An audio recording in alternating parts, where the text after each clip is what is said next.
We begin this press review with Togo's Focus Info. This week's edition is mainly talking about Gambia's President-elect Adama Barrow, how he managed to defeat Yahya Jammeh in the recent presidential polls by garnering 45.54% against Jammeh's 36.6%. This weekly newspaper is also looking at the country's unique electoral process of using marbles instead of ballot papers. This time, voters were not allowed to go to the polling station with bicycles, as they produced the same sound as the marbles when dropped in the drums, which would probably confuse the officials. The paper has also published a small biography of Adama Barrow. He was working as sales manager at a gas company when he decided to travel to London to study and save up funds to start his own company. He joined politics around the year 1996,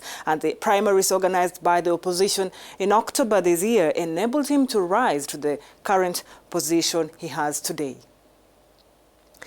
To Ethiopia now, where there is a high demand for rickshaws, popularly known as Bajaj in India. Addis Fortune says that these three-wheeler vehicles are expanding their outreach across almost all the major cities, towns, and even the rural parts of the country. This is because of their affordability in terms of prices in comparison to other means of transport and low fuel consumption. With their rising demand, their prices have also escalated.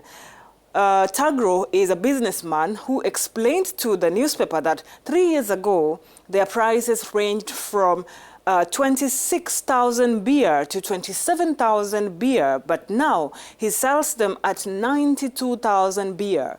Industry sources, however, blame the demand-supply disconnect on the shortage of hard currency that limits the import of the rickshaws.